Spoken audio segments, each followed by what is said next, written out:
in the country. Brought to you by the BV Series Round Baler from Kubota. For Earth, for life.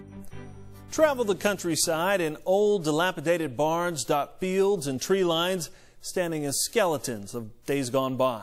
In Michigan, there's a man who sees these failing structures as potential future homes for our feathered friends.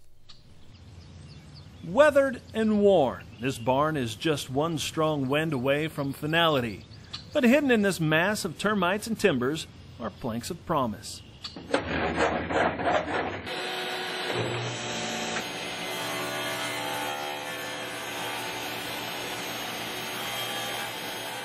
John Guertin found his calling in old barns, salvaging barn lumber that's been ravaged by the elements and time and slated for demolition.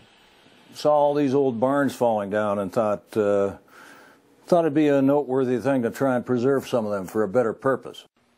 And that purpose? Turning barns into birdhouses and creating a business along the way. He's preserving the surviving parts of 7 Michigan barns and using their seasoned pieces to build birdhouses and feeders. It's more than just a structure of beams and shingles. It's a way of life. John received classical art training, which is evident when you see the results of his 19th century craftsmanship in a 21st century world.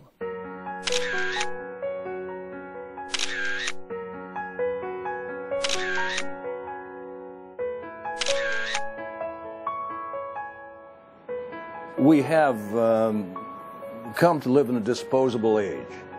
Everything's designed to be tossed. Except in John's workshop, where few scraps are left unused.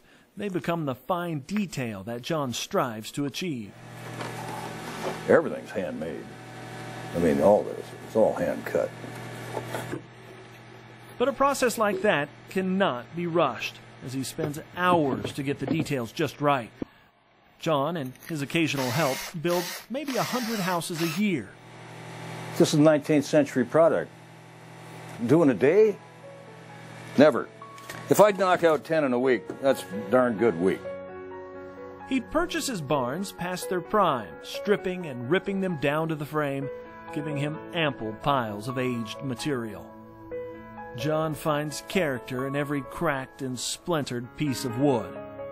What is interesting in that piece of wood to you? Oh, well, look at this. I mean, it's just breathtaking material. That's old buttermilk paint. What about the detail of the wood itself? What do you see in there? Oh, well, geez. I mean, that wood's been hanging out there for 120 years. Look at it. It's the signature of the Almighty's hand in that, and it's still going strong. At the core of his efforts, conservation and a higher calling. Even a small thing like a birdhouse is making a statement about history. We've saved a piece of history, and we're bringing a new generation of native birds into the world by using that, repurposing that material. Something of a greater order.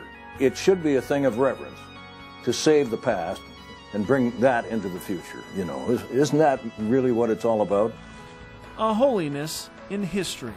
One man's vision to allow the beauty and age of restored barn wood to once again house nature's delicate creatures. All right, good stuff there. And that's all the time we have this morning. We're sure glad you tuned in. For Mike Hoffman, Betsy Gibbon, and the folks over at Pro Farmer, I'm Clinton Griffiths. Have a great day in farm country.